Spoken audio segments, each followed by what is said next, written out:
Bueno, en la actividad política yo me incorporé fundamentalmente por un ambiente familiar. Me crié en una casa bastante grande, pero en una comunidad pobre, donde escuché desde niño el tema de violación de derechos humanos. Es decir, a ver la actividad política desde un punto de vista crítico. Criticar las injusticias y por tanto promover la justicia. Y siendo niño recuerdo que mis padres se identificaban, ambos, mi madre con una figura que diría que es clásica dentro de la contemporaneidad, que es Francisco Alberto Camaño Deñó. En su casa aparece una figura de Camaño, en mi oficina siempre hay una foto de Camaño, porque es como una figura éticamente atrevida. Y mi padre era perredeísta, mi madre simpatizaba por Bosch y por su líder real, que era Francisco Alberto Camaño Deñón. Cuando llegó el ciclón David produjo un efecto que cambió mi vida, porque estando en sexto curso tuvimos que la escuela fue ocupada por los damnificados y tuvimos que irnos a estudiar a otro barrio, a la escuela pública, pero a otro barrio. El octavo curso lo hice en un barrio que estaba a 8 o 10 kilómetros, en lo que sería luego el liceo en la mañana, pero en la tarde era una escuela vespertina. En octavo curso me interesé por la historia, y la historia me llevó a la revolución. Recuerdo que un día de febrero se habló de un personaje que era muy familiar en mi casa, y fueron unos jóvenes por el aula a hablar, a invitar a una charla sobre Francisco Alberto Camaño Deñón. Y esos jóvenes también estaban pintando un gran letrero hablando de Camaño vive, algo así. Y esto me identificó con algo que mi madre todos los días, como si fuera una religión, refería a la grandeza de Francisco Alberto Camaño Deñón y hablaba de la Revolución del 65, a pesar de mi madre ser una persona de solo el tercer grado de primaria.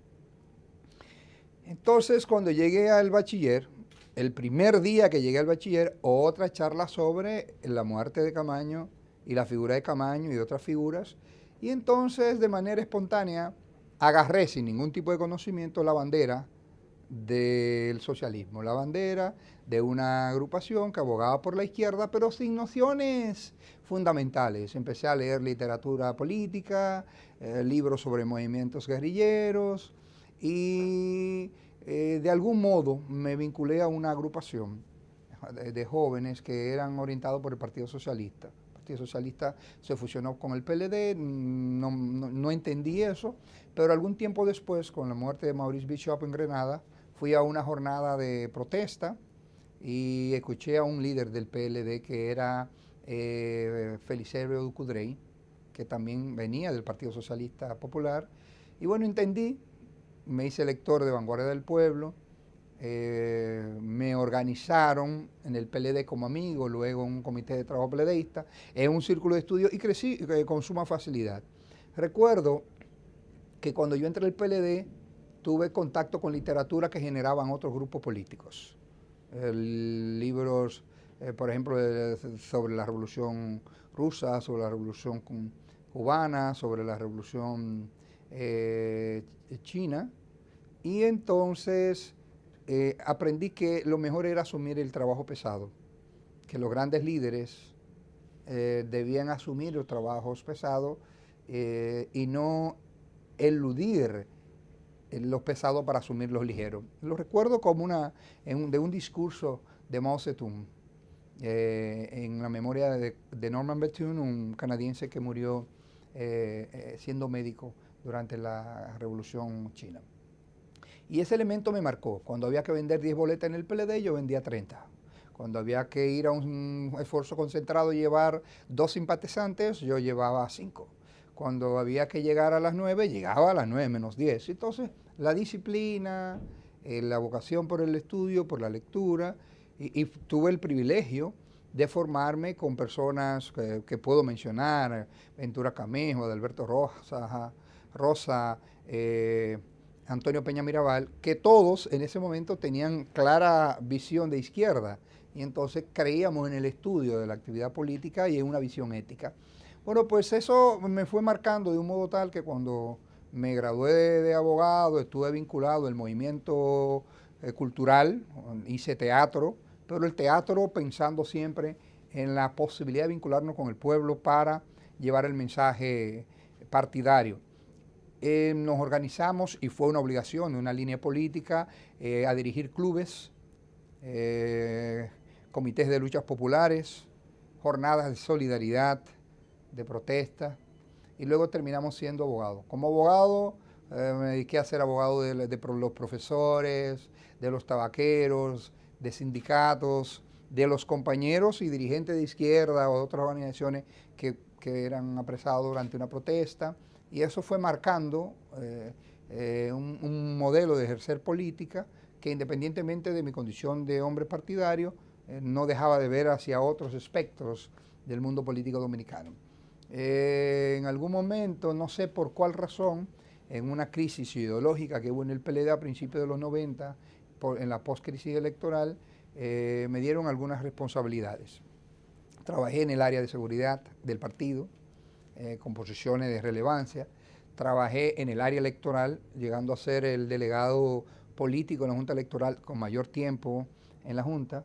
Pero por el año 91, 92, por alguna razón, se decidió que yo fuera juez de paz y luego juez de instrucción, lo que me sacó por unos casi 3 años del activismo partidario, pero siempre manteniendo el vínculo. Regresé a mediados del 94 para las últimas elecciones que participó el profesor Juan Bosch y el doctor Leonel Fernández como vicepresidente, y ahí yo tuve responsabilidades como delegado en la Junta Central Electoral, y fue marcando un resurgimiento o un crecimiento, porque cuando me hicieron juez de paz ya yo tenía autoridad política porque era el secretario general de uno de los 9 comités intermedios que había en Santiago, Comité Intermedio Toussaint Louverture. Es decir, que desde muy joven a mí siempre me atribuyeron grandes responsabilidades que asumíamos con entereza, y por ello quizás la vida me ha dado para muchas cosas. Renuncié de ser juez porque entendía que mi dimensión no era la de árbitro, sino la de parte del debate. Y me fui a ejercer la profesión, a servir de abogado de la ADP y de una serie de instituciones, pero en el año 96 fui sorprendido cuando se me designó procurador fiscal de Santiago, lo que me planteó un nuevo desafío. Yo salía de la justicia 2 años antes y me sorprendía la designación de procurador fiscal, probablemente porque muy poca gente del PLD tenía la experiencia en el sector judicial. Pues esa ventaja comparativa, ese elemento hizo que 2 años de ejercicio en la función me llevara a cierto nivel de legitimidad en la organización política, en la sociedad de Santiago, por el tipo de ejercicio. Bueno, rompimos con lo tradicional y empezamos, a abordar el tema de seguridad ciudadana, de violencia juvenil, con la implicación de directores de escuelas, de colegios, de curas, de organizaciones sociales, porque justamente yo provenía del movimiento social y popular. Si yo lo que venía era de ser un teatrista y un promotor cultural y un activista social, popular, revolucionario, pues me era fácil trabajar con gente y con organizaciones. Esto le dio un matiz diferente al ejercicio y obligó al partido a llevarme como candidato a diputado número 1 en esa época, joven. En el año 1998 llegué al Congreso. Pero cuando llegué al Congreso, el primer golpe fue cuando llegué a esta organización un poco caótica, donde no había una visión estratégica. Es difícil en una asamblea tener una visión estratégica, pero puntos mínimos que orienten los pasos del Congreso, y empecé entonces a explorar por qué es importante para la democracia el Congreso. ¿Por qué surge en la democracia? ¿Cómo podemos destacarnos unos de otros en una asamblea tan grande, uno de los congresos más grandes del mundo en proporción a la población, que es una de las grandes críticas que yo siempre formulo? Y entonces empecé a labrar un esfuerzo, y en esos primeros 4 años fui presidente de una comisión, la Comisión de Justicia. 2 años después de estar ya en la Cámara de Diputados, lo que me dio la oportunidad de de ganar cierta vinculación, cierto respeto de los distintos grupos partidarios. En el 2002 repetí como diputado y tuve la oportunidad en el primer año de ser el vocero del partido. En algún momento el primer periodo se me planteó ser vocero, pero siempre rechacé porque entendía que habían otras personas que habían acumulado mayor experiencia. Y este elemento creo que generó cierta confianza. Cuando yo fui vocero, aseguré que sería vocero por un solo año. El segundo año se me promovió para una segunda oportunidad que rechacé y se me acusó de cobarde. Y le dije, no, es que el político, y sobre todo el político joven, si promete algo en esta esquina, debe cumplirlo en la próxima esquina. Porque si no lo cumple, podría llegar a una tercera y hasta una cuarta esquina, pero en la quinta se cae, porque pierde lo más poderoso, que es la credibilidad. Resultado, al poco tiempo aspiré a senador, no fue posible porque había un compañero con mayor legitimidad que yo, me llamaron, lo entendí perfectamente y bueno, tuve que ir de nuevo a ser diputado, lo que me llevó a ser presidente por 4 años de la Cámara de Diputados. Allí llegamos con un plan.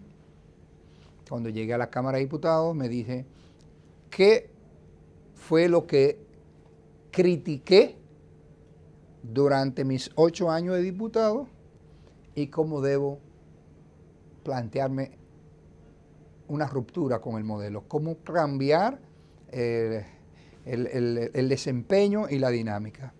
Y en ese sentido aproveché para en el primer discurso de juramentación, que no se estilaba dar discursos, dirigir un discurso a mis colegas que son representantes del pueblo y señalarle que sería una era de cambios profundos, pero no de una revolución bolchevique.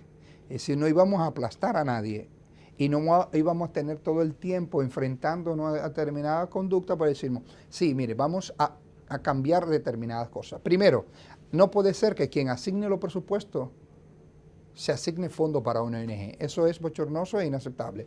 La eliminamos en la primera decisión. Segundo, dijimos que el mejor purificador era el sol.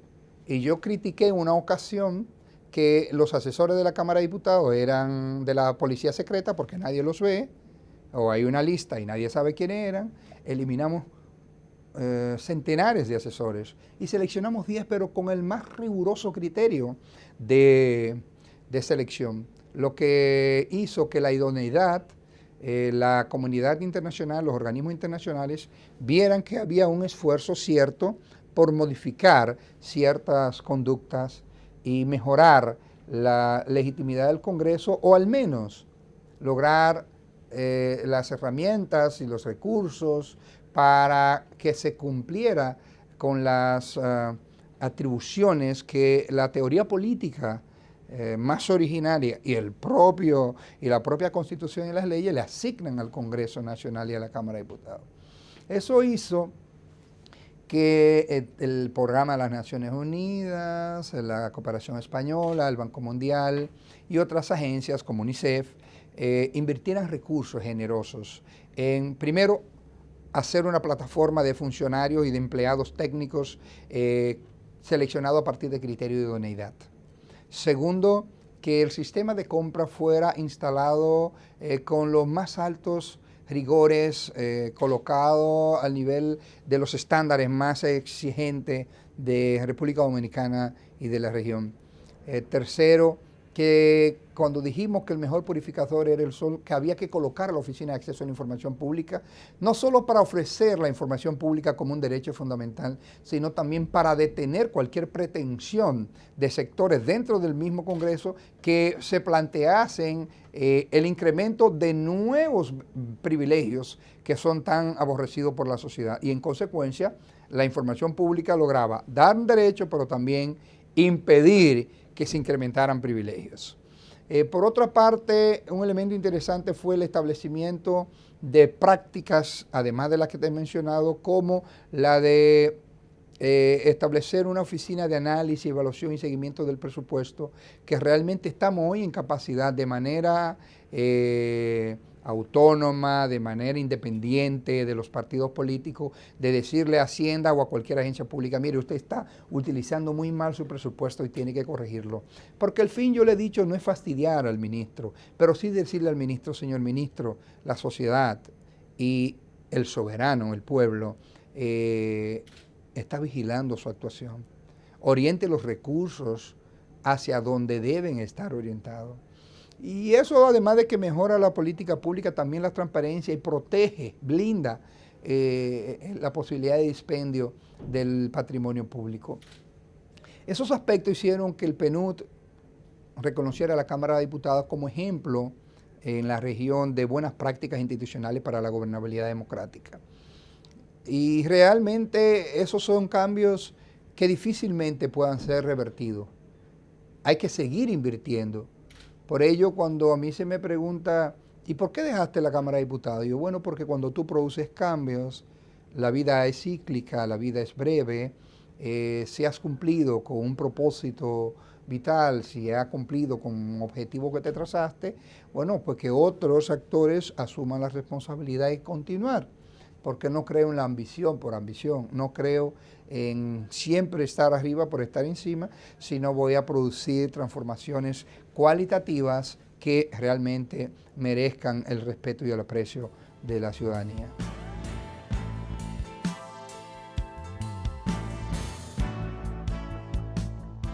Bueno, tengo tres hijos. Tengo tres hijos, dos varones, una hembra. Mi hija Marcel Alfonsina es la mayor, que parece que va a estudiar economía dentro de un año y medio. Está en el bachiller. Mi hijo César Augusto. Ambos son producto del matrimonio que he tenido antes. Soy divorciado. Tengo otro hijo de 5 años, va a tener 5 años, este es Carlos César. César Augusto fue estimulado por el nombre de Sandino, Alfonsina, por la poeta argentina que tanto apreciamos, y por una canción maravillosa en su honor. Y Carlos César por dos personajes, Carlos Fonseca y César, César Augusto Sandino, Augusto César Sandino. Es decir, que estos procesos de Centroamérica me marcaron afectiva e ideológicamente y por ahí andan los nombres.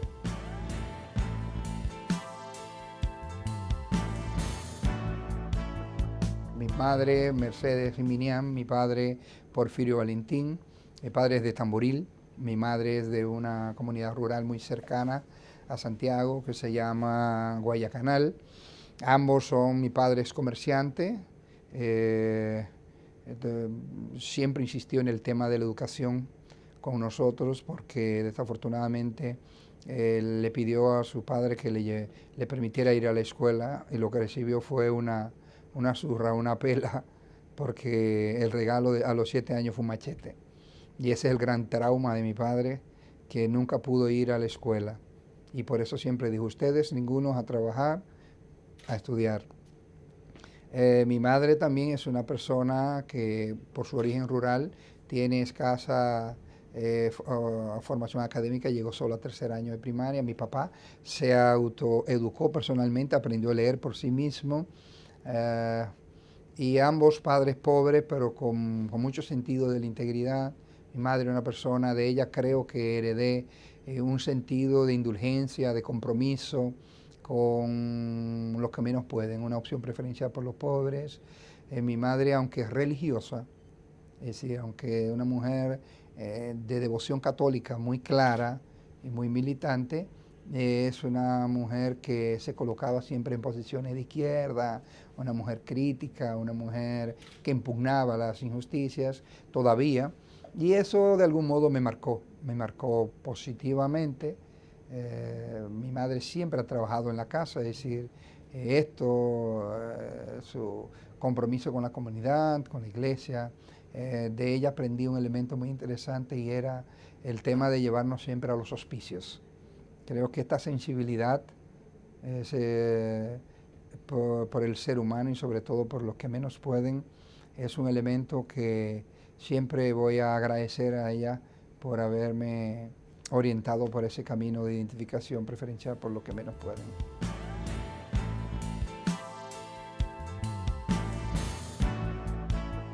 Realmente las ideologías ya no tienen un papel tan preeminente como jugaron una vez, pero creo que hay una serie de valores éticos que se infirieron de la izquierda que hay que mantener y promover.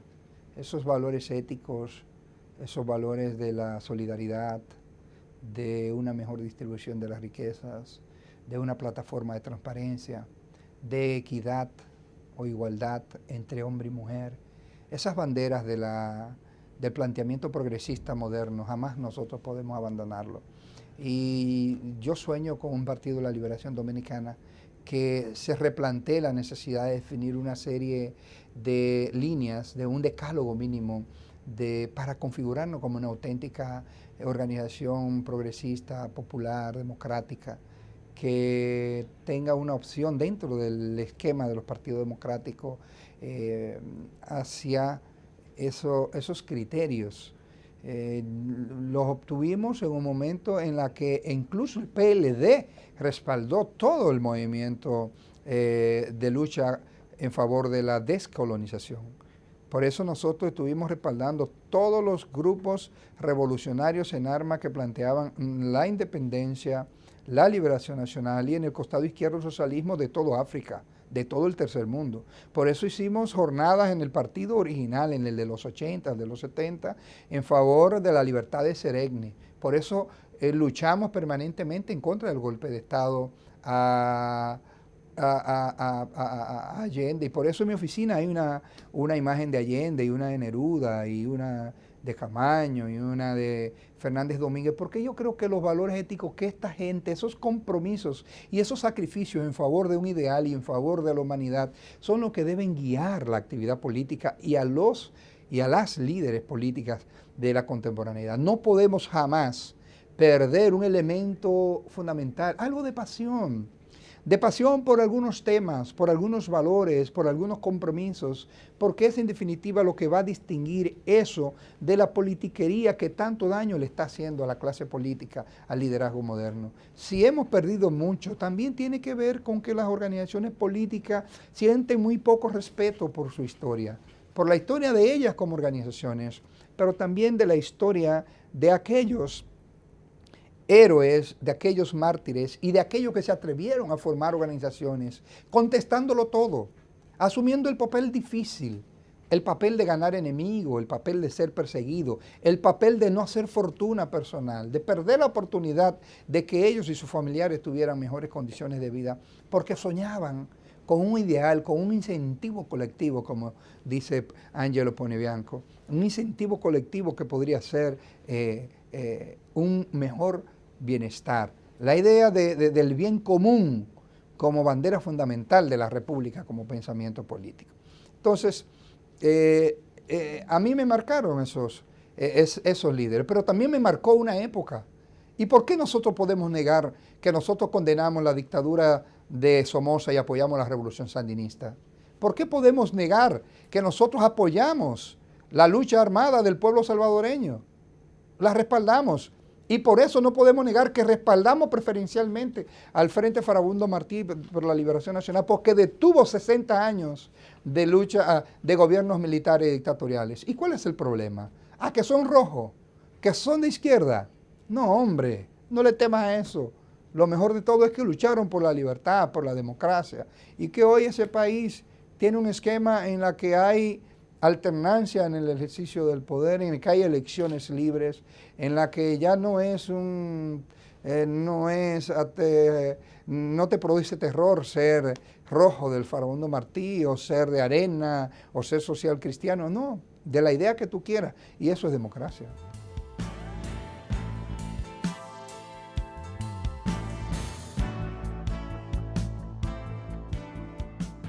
Bueno, por primera vez el PLD obtiene mayoría parlamentaria en ambas cámaras legislativas. El presidente del Senado era el secretario general y era de la capital. Probablemente el PLD quería detener una serie de prácticas y como yo fui crítico de determinadas prácticas, pero fui un crítico si se quiere, moderado. Yo nunca me planteé críticas para dañar la casa en la que habitábamos. Nunca aposté a quitar legitimidad al Congreso, pero sí fui capaz de distanciarme incluso de determinados presidentes del Congreso porque entendían que habían malas prácticas. Prácticas que eran ajenas a lo que deben ser las prácticas democráticas. Y por ello, como yo critiqué, me vi obligado entonces a promover prácticas que fueron calificadas luego como prácticas promisorias, que fueron sistematizadas y que está siendo transmitida a otros congresos del mundo por las agencias de cooperación internacional. Es decir, no la evaluamos nosotros, no la evaluó el PLD, la evaluó el PNUD, la evaluó la Cooperación Española, la evaluó el Banco Mundial y otras agencias, la evaluó el UNICEF, que nos dieron fondos porque creían en la viabilidad y en la certidumbre de estas prácticas que promovíamos. Y sobre todo, diría yo, el hecho de haber sido jefe de la bancada. En una coyuntura muy especial donde solo sacamos un senador y el escenario de combate era entonces de la oposición política, que era el PLD en ese momento, era en la Cámara de Diputados. El hecho de no habernos comprometido personalmente con determinadas prácticas, al hecho de haber sido vocero del PLD y no del presidente de turno de la Cámara de Diputados, entiendo que nos atribuyó cierto respeto, no solo de la jefatura partidaria, sino también de los congresistas. Otro elemento que entiendo que pudo ser determinante, crucial, fue el hecho de que en todas nuestras intervenciones nosotros planteábamos la pluralidad como una bandera del ejercicio parlamentario. La tolerancia como el principal valor que debe tener un congresista y un demócrata. Si siempre fui vehemente en las críticas a la práctica o a la política económica del gobierno del presidente Hipólito Mejía, jamás me dirigí en un tono ofensivo. Me dirigí en un tono alto, vigoroso, como debe ser la oposición, pero jamás insultante e irrespetuoso. Pero además de ello, a pesar de mis preferencias ideológicas, el hecho de respetar las ideas ajenas y no sentirme alterado en la medida que objetaban algún tipo de idea o criterio enarbolado por mí en el escenario parlamentario, bueno, pues de algún modo también fue acumulando cierto respeto y la certeza de que no caería en manos que fueran a quebrantar la estabilidad de la institución, pero que sí iba, sin generar los ruidos necesarios, a propiciar cambios sustanciales para hacer de esa institución una institución más moderna, con mayores capacidades instaladas, humanas y técnicas, para cumplir cabalmente con las funciones, o más cabalmente con las funciones que le tiene atribuida la democracia al Congreso. Por ello, en el día de hoy nos sentimos tan satisfechos de que, como dijimos en el año 2007 en otro discurso, el segundo año cuando fuimos reelectos la primera vez, la tecnología para nosotros no debe ser tenida en el Congreso como un ornamento de la modernidad, sino más bien como un recurso, como una herramienta al servicio, primero, de la transparencia, segundo, de la rendición de cuentas que debemos el Congreso y los congresistas, tercero, de la eficiencia y la eficacia en el cumplimiento de nuestras funciones, y cuarto, en favor de un buen servicio al ciudadano. Cuando yo llegué al Congreso y alguien quería una copia de un proyecto de ley tal, si el proyecto era muy debatido, eran filas interminables, días enteros para obtener la copia de un proyecto. Ya hoy, desde la quietud de su oficina, usted le da un clic a su ordenador y la baja. De sus BlackBerry, en una plaza pública, tomando un café, le da un clic y ya la baja. Pero ya usted sabe en la Cámara de Diputados por qué votó Julio César Valentín en la reforma constitucional. Con el tema tal, ¿por qué votó Julio César Valentín o el senador o el diputado tal? Eso es posible, eso no pueden hacerlo muchos congresos, pero ni siquiera el Senado puede hacerlo todavía. Entonces, eso es la tecnología al servicio de eso. Pero usted le pide una información a la Cámara de Diputados, ¿cuántas computadoras se compraron? ¿Quiénes concursaron? ¿Y quién lo obtuvo y por qué precio? Y usted puede estar seguro que en menos de 24 horas el Congreso, la Cámara de Diputados, perdón, le da esa respuesta. Esas capacidades instaladas, esa utilización inteligente, lo que se denomina e-government o e-parliament, en este caso, es haber entendido que el mundo ha cambiado. Y la tecnología no es un lujo, la tecnología es un instrumento para servir a los demás y para servir a la misma institución.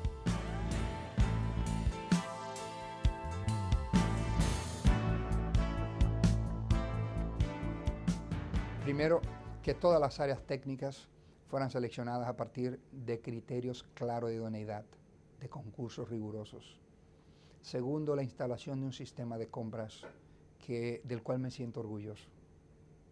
Tercero, haber establecido la Oficina Independiente de Evaluación y Análisis del Presupuesto, con personal independiente seleccionado rigurosamente por concurso, bajo los estándares del PNUD y del Banco Mundial, bajo la vigilancia de organismos internacionales, y que el personal bien remunerado, muy buen preparado, ya está ahí, ya está rindiendo sus frutos. La oposición si quiere lo usa, los congresistas si quieren lo usan. Mi papel fue dejar el instrumento. Ese instrumento ha sido valorado por el Banco Mundial y la Cooperación Española como uno de los mejores modelos de América Latina. Y eso para nosotros tiene un gran valor. Pero además, nuestros diputados hoy disponen de personal técnico, quizás no tan numeroso, pero sí calificado. Por ejemplo, quienes trabajan en el área de comisiones, todos, absolutamente todos, fueron seleccionados a partir de concurso. El personal que trabaja ahora, el viejo tuvo que someterse a cierto proceso formativo, le hemos pagado maestría, posgrados, diplomados, en el área de revisión legislativa, pero se contrataron más de una decena de personas, todos bajo estricta norma de selección de personal de concurso. Lo propio pasó en el área de planificación y desarrollo, en el programa del PNUD para el fortalecimiento institucional. Y estos son aspectos verdaderamente relevantes. Y hay otros aspectos que, aunque no son propios de los parlamentos, que nosotros entendemos que siempre a cada gestión hay que darle un rostro humano. Nosotros creemos que los artistas en República Dominicana han sido rezagados por el ejercicio de lo público. Y como revolucionario, siempre pensé en lo que decían los revolucionarios franceses. Las artes y las letras no son más que el ornamento de las libertades que proclamamos en la revolución. En la república, diría yo, para no terminar un término que me pueda malinterpretar. Entonces, nosotros creamos un fondo editorial para apoyar editores o escritores de todos los puntos del país, privilegiando la calidad. Segundo, creamos un fondo del Programa Nacional de Programas de Apoyo a las Artes y las Letras, donde tenemos la colección que en más breve tiempo se ha hecho y que guarda mayores niveles de calidad, porque también fue rigurosamente seleccionada a partir de estándares técnicos muy exigentes, con personal ajeno a la visión partidaria, culturólogos, personas dedicadas al arte, críticos de reputación internacional. Trabajamos día a día y privilegiamos a los artistas, porque así como cuando usted va a México encuentra, se interpela a la entrada del Congreso, del Palacio Nacional, con una obra majestuosa de Siqueiros, de Rivera, de Tamayo, de Orozco. Cuando usted va y encuentra una obra de Marc Chagall en Israel, o encuentra una obra de Guayasamín en el Parlamento, en el Congreso de Ecuador. Señores, los artistas dominicanos tienen que exhibirse en el lugar de mayor nivel de representatividad popular, que es el Congreso. Y yo digo, como decía alguien en la Guerra Civil Española, en la República Española, en la Segunda República Española, Margot, francés, pero que como internacionalista se vinculó a la Guerra Civil Española del lado de la República en contra del golpe de Estado de Franco. Y este planteaba, es que todas las casas públicas tienen que ser casas de arte, y también eso me produce una satisfacción especial. ¿Y sabe por qué? Alguien me decía, pero ¿y por qué gasta dinero en eso? Oye, bueno, es el mismo presupuesto que yo heredé. Tengo 28 diputados más. y con el mismo presupuesto he podido reclutar personal por concurso, eliminar aquello. Otra cuestión de la que me siento satisfecho es que la historia de que los hijos y los sobrinos de los diputados vinieran a trabajar. Lo primero es que usted no puede llevar un hijo, un familiar, porque después no hay forma de usted evaluarlo. Algunos que quedaron, los entrenamos y los obligamos a que tenían que cumplir con las exigencias laborales. Pero no llevamos familiares ni nuestros ni de congresistas en sentido general, porque eso es un elemento importante. Bueno, pues al final nosotros le hacíamos un cálculo a una gente. ¿Y por qué se gastan un dinero en computadoras? Y usted sabe por qué. Porque con una laptop pequeña que compramos para cada diputado, significa ahorro en papel. Lo que cuesta 3 meses de papel son 6 años de computadora. O sea, hay estudios financieros, pero también la modernización. Un diputado es un edificio verde, un diputado no tiene que andar con 50 papeles en un hombro porque ya lo tiene todo digital. Entonces, ese es el costo. Lo que vale esos 3 meses de papel, de los montones de papeles que había antes que le tapaban el rostro al diputado y que creaban un caos visual, ya eso no existe. Entonces, dejamos eso instalado. Dejamos instalada la plataforma para transmitir las sesiones para que el pueblo escrute, le dé seguimiento al desempeño de sus representantes y digan, ah, voté por ese tarado, o mira qué bien voté por una gente que vale la pena, o qué pena que no voté por ese, que mejor que por el que yo voté. En fin, esa es la democracia y tenemos que hacerla más perfecta cada día. Otro aspecto que entiendo que podríamos valorar cuando me cuestionaban el tema de las artes, yo mira, es que eso no implicó un constreñimiento ni nada para el Estado porque tenemos autonomía.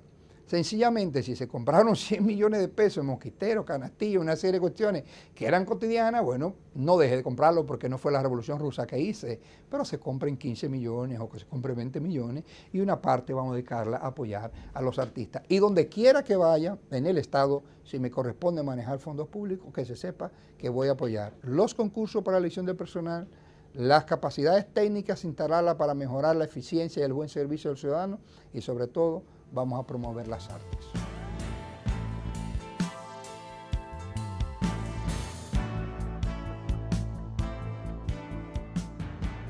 El Congreso realmente, después de la muerte del dictador, del ajusticiamiento, como bien vale calificarse, tuvo una primera insinuación de buenas prácticas, que fue el Congreso, la Cámara de Diputados, que promovió la Constitución Liberal Progresista del 1963, la Constitución Juan Bosch, que fue abortada por un golpe de Estado que, bueno, afectó todo, lo afectó todo y atrasó el país notablemente.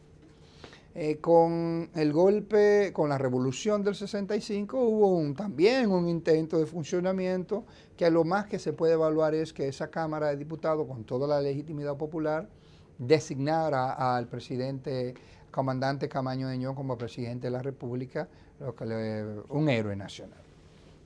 Pero luego de esto, los 12 años del doctor Balaguer comenzó con un activismo parlamentario que culminó con una constitución que revocó las conquistas progresistas del 63.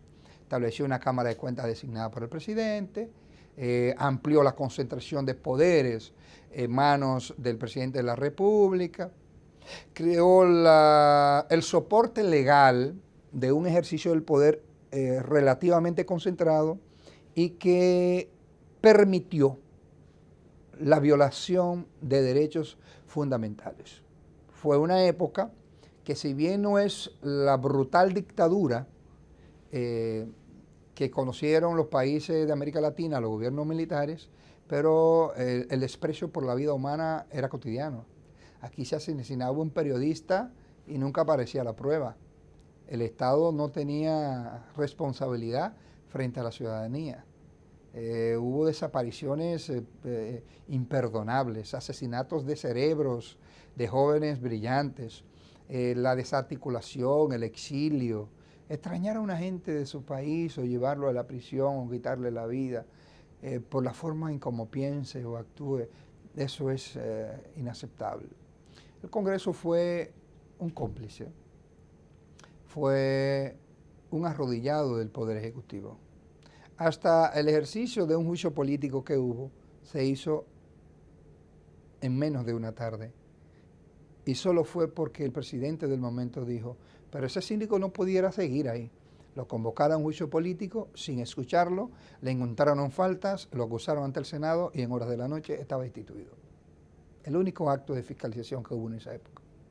Apreciable. Y hay un libro muy interesante que fue producto de nuestra gestión que elaboraron José Checheco y Moquín Sambén, que revela esas particularidades. Hubo, naturalmente, cierto ejercicio de la oposición, pero era más extraparlamentario. Y habían voces dentro del Congreso que terminaron arruinados políticamente, pero que pudieron expresarse, no sin comprometer seriamente su futuro y hasta su integridad.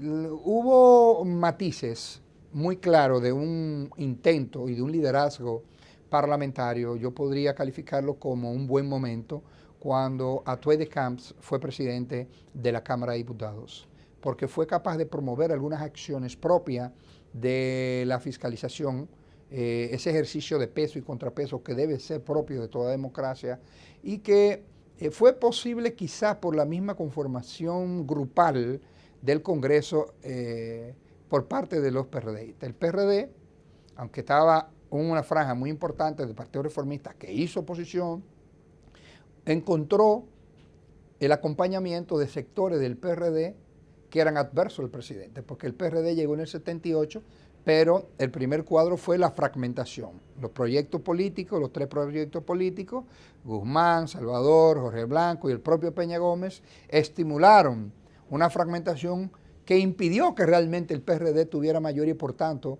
no se produjeron los cambios institucionales, las reformas normativas que eran imprescindibles cambiar. Entonces esas expectativas de cambio que trajo esa tercera ola de la democracia de América Latina que comenzó con el triunfo del PRD en el 78 no logró concretarse en un proceso de fortalecimiento institucional y de aparición de normas importantes como los códigos que se habían rezagado en el pasado, el tema de la Constitución con el temor que apareciera, el fantasma de la reelección como un elemento recurrente de la dinámica del constitucionalismo dominicano. En consecuencia, sin embargo, hubo un ejercicio de cierta prestancia. Lo mismo Hugo Tolentino Dip, que tuvo un tiempo y su personalidad recia permitió que hubiese una mirada de cierto respeto al Congreso, pero pudo darse más si el PRD hubiera estado unificado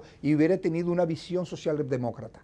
Es decir, las actuaciones del PRD en el Congreso nunca han sido consecuentes con lo que han sido sus planteamientos públicos de que son una organización socialdemócrata, porque no defendieron las banderas que clásicamente defiende la socialdemocracia, excepto el tema de las libertades públicas, que ahí hay que respetar la memoria histórica. Los aportes del PRD en materia de las libertades públicas son claros y notables. Pero cuando se dan mayores visos de puntos, digamos, de avanzada en el Congreso, bueno, cuando se obtiene la autonomía presupuestaria. Pero ojo, la autonomía o el incremento de los presupuestos en favor del Congreso, si no hay una visión clara de hacia dónde deben invertirse esos recursos, pueden terminar en el peor de los despeñaderos, que es el destino de grandes flujos de dinero para incrementar el clientelismo. Es decir, cómo se incrementan las compras públicas, los beneficios, los privilegios, la tentativa, la amenaza de que se produzca presión desde el cuerpo congresional de si hay recursos, destínalo y dame más. ¿Para qué? Aproximar al legislador para incrementar el clientelismo voraz que amenaza con la estabilidad misma de la democracia, para generar prácticas que son totalmente nocivas para la gobernabilidad democrática. Bueno, yo prefiero no tener más fondos. Es más, extrañamente fui de los que me planteé que el Congreso no necesitaba ni un centavo más. Oígase qué administrador tan raro. No necesitábamos y creo que no necesitamos más. Y si necesitamos más, debe ser para tener una plataforma de personal técnico seleccionado 100% por concurso. La parte técnica de un congreso, si quiere ganarse el respeto, exige que sea seleccionado a partir de criterios de competencia, profesionalidad e idoneidad. Porque si no debes dejar de ser solidario con tu causa partidaria, no puedes ser atentando con lo más importante de una institución como esta, que es justamente que su personal sea calificado, bien remunerado, bien preparado. Y por ahí creo que podría determinarse.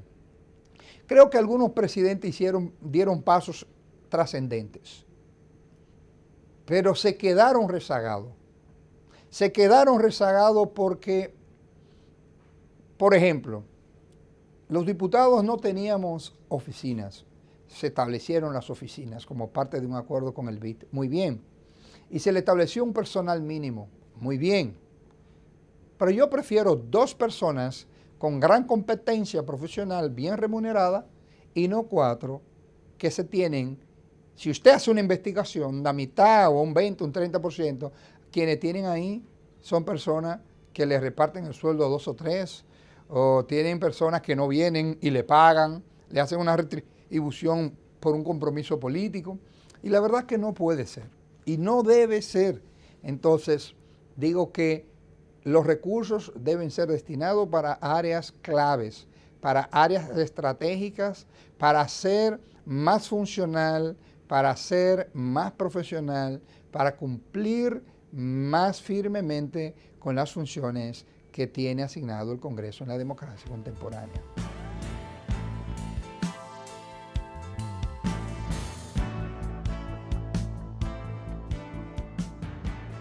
Yo entendí que mi ciclo en la Cámara de Diputados había culminado. Y aunque las condiciones personales son brutales, la diferencia es brutal, vine a ganar aquí la mitad de lo que ganaba como presidente de la Cámara. Pero dejo de tener un staff profesional, un equipo amplio, para tener un equipo más modesto. Pero creo que los seres humanos debemos entender que siempre hay que evolucionar. Y yo no quería pasar toda mi vida siendo visto como un diputado. Hay personas que se aferran a la condición de diputado y otros peores que se aferran a administrar recursos. A mí se me ha dicho, eres un tonto, eres de los pocos políticos que abandona la administración de recursos. Pero es que yo no vine a la actividad política ni a manejar recursos, ni a tener recursos. Y cuando tenga los recursos, si son públicos, procuraré siempre darle el mejor de los destinos. El paso tendré que acostumbrarme, porque aquella era una función muy majestuosa. Pero a mí no me eligieron sino senador de Santiago. Y en los partidos políticos, como en la vida, tiene que asumir el rol que cada momento, que cada coyuntura entienda que es razonable jugar.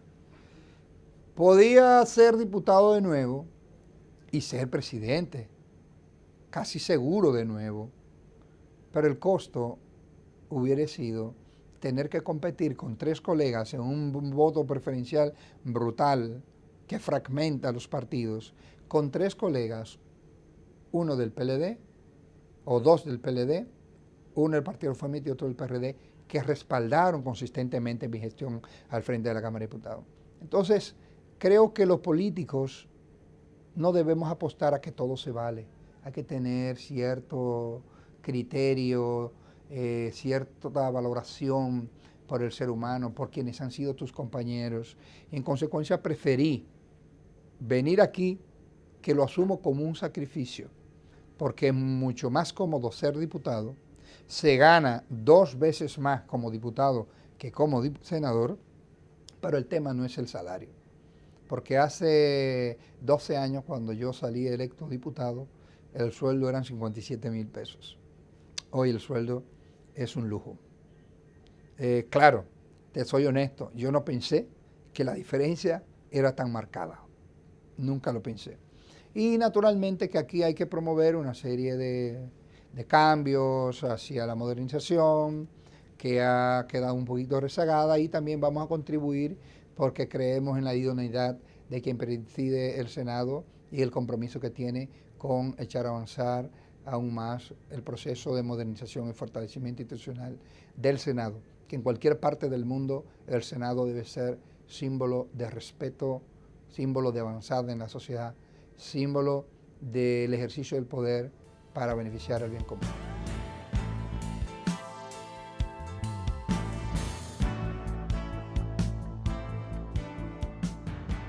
La parte más crítica era cuando fui vocero y no tenía compatibilidades de criterio con la presidenta del momento. Y me vi precisado a impulsar una conjura para promover a otro presidente que entendía que era un eslabón necesario para preparar el camino hacia el estado ideal, que era el estado en el que en algún momento caería en mis manos la conducción de la Cámara. Eso lo tuve claro, porque del primer día me estudié qué era el Congreso y qué debía hacerse. Por eso no me agarró de sorpresa y el primer año dimos señales de transformaciones profundas. Otro momento difícil fue al inicio cuando intentaba promover los cambios. Los cambios traen consigo reticencia, resistencia, incomprensión, exijo muchas horas de trabajo, de sacrificio, alejarme de algo que me gusta, que es el estudio, la lectura, pero bueno, todo implica sacrificio si quieres hacer algo trascendente. Algunas malquerencias. Para mí lo más difícil es que representantes del pueblo no entiendan que tienen grandes misiones en la democracia y que crean que los recursos públicos pueden utilizarse de manera medalganaria y bochornosa. Y a veces, por no quebrar la estabilidad, cedes en algunas cuestiones que no son ilegales ni inmorales, pero entiendo que no está bien. Entonces lo que hice fue ir gradualmente reduciendo ciertas prácticas y orientando fondos hacia áreas claves y trascendentes para el desarrollo. Esos son momentos, a mi juicio, un poco difícil. A veces la precariedad con que tuvimos que manejarnos sin ningún tipo de apoyo en asesoría, en personal calificado cuando fui vocero, solo disponía de mi voz para protestar. Y esos fueron los momentos difíciles. Otro momento que podría ser el momento de la frustración, pero también de crecimiento, fue cuando me di cuenta que el clientelismo jugaba un papel importante. Y cuando yo iba a una comunidad me pedían tantas cosas que yo le decía, mira, pero es que los diputados ni estamos para eso o no tenemos los recursos. Ah, sí, pero el otro sí lo tiene. Y luego descubrí que era que tenían fondos en una ONG. O descubrí que era rico. Entonces me pedían un transformador, yo lo demandaba a la institución del Estado, duraban 3 meses para responderme, y entonces por la falta de respuesta del Estado venía ese otro y lo instalaba, gastó 32,000 pesos. Pero ¿dónde yo lo gastaba si tenía 32,000 pesos de sueldo? Eso me generó a mí un trauma terrible, una frustración enorme, y ese sí puedo calificarlo como el peor momento de la historia parlamentaria mía. Entonces, no dormí durante varios días, pero creé un modelo y creé lo que se llamó Atrévete a Pensar, que traía con la colaboración de algunos amigos 120 estudiantes, entre 100 y 120 todos los meses al Congreso, le daba una charla, el mejor estudiante del curso entre tercer y cuarto del bachiller, era vicepresidente de la Cámara, yo era el presidente, pero sin soñar que podía ser presidente en algún momento. Le explicaba qué era el Congreso, por qué es importante en la democracia, por qué surge el tema de por qué 3 poderes del Estado, de manera no académica, de manera muy sencilla. Terminaba haciendo un recorrido por los 3 poderes del Estado o por algunos de los edificios, Poder Judicial, aquí, al Palacio Nacional, y me fui generando toda una franja que al final eran miles de jóvenes que ellos y sus padres estaban enterados de que había un diputado que le decía, atrévete a pensar, sapere aude, que era una de las proclamas de la Ilustración de la Revolución Francesa, sapere aude, Atrévete a pensar, a aprender, a desafiar. Entonces, sin un centavo, pude tener un vínculo de calidad y demostrar que se pueden ganar votos sin tener como labor principal el clientelismo. No niego que el sistema político dominicano está desafortunadamente atravesada por la espada vergonzosa del clientelismo. ¿Qué distingo eso de la solidaridad? Si hay un enfermo, o el Estado o alguien deben ir donde él. Si alguien se moja y le puede arreglar el techo, bien. Pero que ese sea el intercambio, el voto tasado, el voto transaccional, te doy esto y me das aquello, eso es la tumba a largo plazo de la democracia y de la política. Esos fueron los momentos más difíciles. Naturalmente hay otros de gozo, de alegría, de satisfacción, que esa es la vida, un equilibrio entre disfrutes y pesares.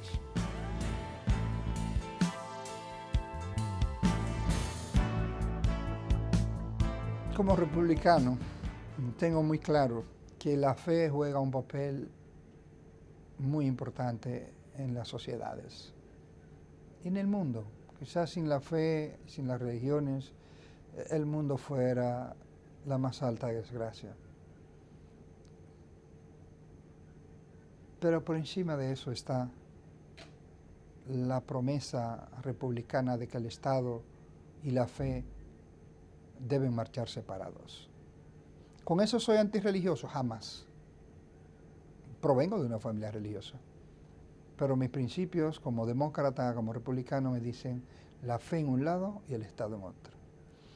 Y sueño con un Estado donde haya mucha estatalidad, que no mucho autoritarismo. Estatalidad para someter a todos los ciudadanos, desde el que tiene funciones en el Estado hasta el ciudadano más común, sencillo y ajeno a lo público. Y capaz de someter los poderes fácticos, a los grupos económicos, a los grupos que financian campañas electorales y luego quieren retorcer los procesos de concurso para beneficiarse, a los grupos que evaden impuestos y roban la fiscalidad que debe ser destinado a que las riquezas le lleguen a los que menos pueden. A ese estado yo aspiro. Por eso no creo en ninguna intromisión, ni de medios, solo para escucharlos y orientarnos y alertarnos, pero no deben imponer las decisiones, esos poderes fácticos. Entonces, por eso digo, prefiero llegar hasta donde he llegado y no renunciar a una serie de valores. Como feminista, que he sido y pretendo seguir siendo, asumiendo el feminismo como un movimiento que propugna por igualdad de derechos entre mujer y hombre, creo en que hay una serie de criterios que deben prevalecer. Como debe prevalecer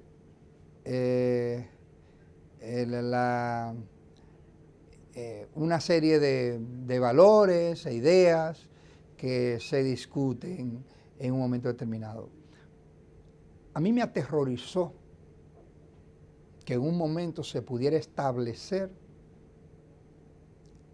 en la reforma constitucional que la educación y la salud fuera solo para los residentes legales, cuando los dominicanos que tenemos más de un 12% fuera de nuestro territorio, un fragmento altísimo es ilegal y recibe educación y salud en países europeos, norteamericanos y Canadá. A mí me aterroriza el tema de que no hayan controles a la corrupción, porque la impunidad y la corrupción van a aniquilar la democracia si no le ponemos un freno responsable a esas inconductas. Y entiendo que hay que plantearlo con claridad, pero no para atacar a un gobierno, a un ministro determinado, sino para establecer reglas de juego claras y duraderas. A mí me va a ganar quien, y no temo plantear, posiciones que alguna gente dicen que no me reportan nada, como aquella de que la educación religiosa debe ser una responsabilidad familiar, no del Estado. Yo soy boschista y está Bosch frente a mí vigilándome. Una imagen siempre de Juan Bosch. Aquel que no fue comprendido en el 63. ¿Y por qué yo debo temer a enarbolar ideas tan claras de un personaje que demostró que se puede contestarlo todo y crecer? Claro, la modernidad exige un liderazgo que no sea tan pugnaz, pero de ser pugnaz a ser un cobarde hay mucha distancia. Y por eso me atrevo.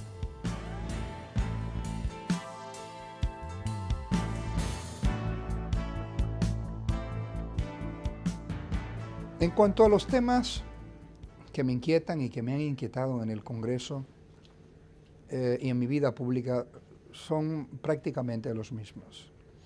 En los últimos tiempos me he preocupado por el tema del uso de la tecnología en favor de la transparencia y del buen gobierno, el e-government o el e-parliament. De hecho, soy parte de una organización mundial que aborda este tema porque me he venido implicando en esta temática. Creo que los recursos de la modernidad hay que orientarlo al servicio público y a mejorar la calidad de las agencias públicas. Otro de los temas de gran preocupación para mí, y quizás el más, es el de educación. Siempre he soñado con que en la Secretaría o en el Ministerio de Educación se designe una persona que no sea educador, porque los educadores dominicanos traen consigo, yo diría que algunas cuestiones de fondo, de una visión corporativista, gremialista, que no permite tocar algunas fibras sensibles y darle de frente al aguijón para lograr que este país tenga educación de calidad. Creo que el gran desafío de nuestro país, el camino más seguro para lograr el desarrollo, cuánto hemos crecido, cuánto debimos habernos desarrollado. Y la clave es educación, porque hasta si tenemos ciudadanos educados, tendremos mayores exigencias a lo que tenemos funciones públicas. Mi tema es el de la calidad de la democracia, el de el fortalecimiento institucional, el del control de la actuación de quienes están en el ejercicio de lo público. Sé que me gano a veces la crítica de muchos de mis compañeros que no entienden que la democracia es el ejercicio limitado del poder. Y lo ha dicho Leonel, pero no lo entienden los ministros. Mi tema es el de la integridad, la probidad y la transparencia. Educación y transparencia son dos de las banderas que identifican cuando un país ha crecido o se ha desarrollado más bien. El tema de la seguridad ciudadana, de la criminalidad, el desafiante tema de la reforma de las instituciones policiales y castrenses. A mí es difícil convencerme de que a la policía no hay que promover una profunda transformación, con controles externos más claros, con controles internos más rigurosos, con un sistema de reclutamiento del personal más calificado, con personas mejores dotadas de recursos, con recursos técnicos. A esto hay que prestarle atención. Pero en medida que también hay educación, e insisto en el tema, hay más transparencia, hay más seguridad ciudadana. Los países con transparencia, con mejores indicadores en transparencia y en seguridad ciudadana son aquellos que han apostado a la educación de manera principal. Ahora mismo, en el tema de educación, yo vengo con un planteamiento de un proyecto de ley que va a generar un Fondo Nacional de Becas, que espero llevarlo hasta el final, para multiplicar por varios la cantidad de becas que el presidente Fernández ha dado a jóvenes sobresalientes dominicanos. Y esto espero no tener la objeción de sectores que podrían oponerse, pero espero que se apruebe para apoyar a ese ministerio dirigido por una persona honesta, pero sin recursos, como Educación Superior, Ciencia y Tecnología. Para mí una ministra muy honesta, formada así por el pincel de Juan Bosch, pero no tiene recursos. Entonces tú la inhabilitas. Entonces nosotros le estamos creando un mecanismo de generación de fondos para eso. Hay otro aspecto de todo este gran encuentro que hemos tenido que se me ha interrogado, pero que lo perdí. ¿Qué otro aspecto fue? Los fondos. Bueno, sobre el tema de los fondos que reciben los legisladores, el estado ideal es que no se recibieran y que el staff lo acepte el Senado, pero los senadores, como los ministros, precisan de algunos recursos para ejercer adecuadamente su labor de representación. Yo le pongo un ejemplo. Yo voy a realizar un foro con los sectores decisivos de Santiago ahora en los próximos meses. Ese foro significa que yo tengo que alquilar sonido, que tengo que buscar recursos para transportar personas de los municipios, que hacer notas de prensa, gastar material para usar material gastable, quizás hacer un pequeño anuncio en un periódico, usar la web. Todo eso significa recursos. Yo le digo a usted, o lo paga el Senado, porque si un ministro, digamos, Industria y Comercio, hace un foro en Bávaro y trae invitados internacionales y gasta 5 millones de pesos en 4 días, eso es representación del Ejecutivo. ¿Y por qué el Legislativo no puede hacerlo? Entonces, si es para cubrir la representación, yo estoy de acuerdo. La solidaridad, deben haber mecanismos y respuestas del Estado en la que los senadores puedan impulsar determinados volúmenes, porque tampoco es un acto de irracionalidad. No todo lo que te pidan tienes que darlo. Entonces, entiendo que los congresistas ya tienen este fondo, que no lo puso el PLD, que lo encontró y lo hizo público. Yo creo que fue la grandeza, hacerlo público. Y por otra parte, en el caso de Santiago, yo puedo dar testimonio de que ha sido escrupulosamente usado ese fondo. Yo todavía no lo he usado, ya tendré un mes en la función y no lo he usado todavía porque no tengo claro cómo lo voy a usar. Si lo voy a usar solo para soportar eventos, para soportar cuestiones educativas, que era lo que hacía, o medioambientales, que era lo que hacía la oficina con Domínguez Brito, o qué hacer. ¿Qué le digo? Lo único que se está gastando es unas 180 personas jóvenes que por sus méritos estudiantiles, por encima del 90% en el bachiller, están recibiendo una pequeña contribución de 2.500 pesos. Eso es un gasto fijo de los 900.000, ahí hay 200 tantos mil pesos.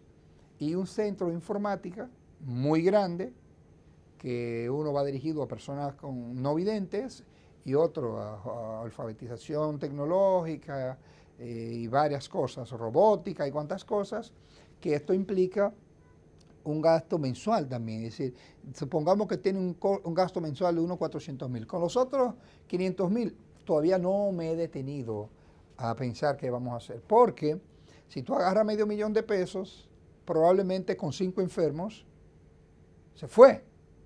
Entonces está incurriendo en respuestas a temas que realmente no va a solucionar el problema. Por eso yo prefiero apostar a las grandes soluciones del país, mayores cantidades de becas, mayores recursos para salud y educación, y no, porque no voy a poder. Si hay personas con problemas del techo, podré ayudar 100, pero no las 1.000 o 2.000 o 3.000. Entonces yo prefiero que de las 1.700 aulas que hacen falta en Santiago, se construyan en los 6 años 1.500. Y creo que le habré dado más a los pobres. No significa que me voy a desconectar de la realidad dominicana, porque yo no vivo ni en Suiza, ni en Alemania, ni en Francia, ni en Chile, ni en Uruguay. Yo vivo en República Dominicana y soy un producto de la República Dominicana, pero no por ello debo justificar una serie de distorsiones que si nos ponemos de manera responsable la clase política y apostamos a la educación cívica ciudadana, no incurrimos en lo que entiendo que estamos metidos. Estamos capturados por una voracidad clientelar, que si mal es el modelo político, tan mal es un fragmento de la ciudadanía que cree que el político debe ser un corrupto, que robe dinero al Estado y que le lleve un fragmento a ellos. No podemos seguir eso.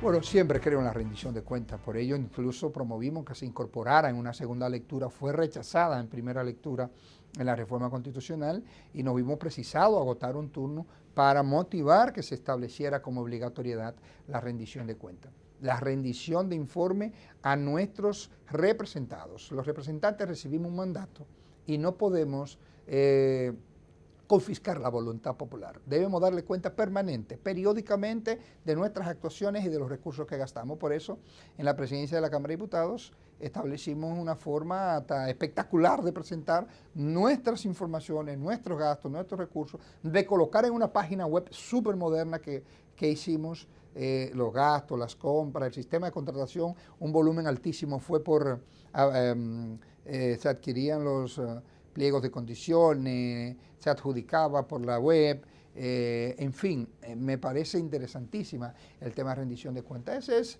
un tema crucial de la democracia moderna de la cual nosotros no podemos jamás renunciar. Y quiero darle las gracias al observatorio por la gentileza de formularnos esta entrevista, compartir estas impresiones, estas reflexiones, esta crónica, podríamos llamarle, de lo que ha sido nuestro ejercicio parlamentario. Y lo hago con bastante satisfacción porque sé lo mucho que le va a reportar y que ya le está reportando este observatorio de la Fundación Global Democracia y Desarrollo a la República Dominicana, al fortalecimiento institucional y sobre todo a la promoción de la calidad de la democracia, que son grandes retos de la República Dominicana a la cual estamos todos obligados. Así que agradezco infinitamente a ustedes, al observatorio, por permitirme intercambiar con ustedes impresiones sobre aspectos que entiendo tan importantes.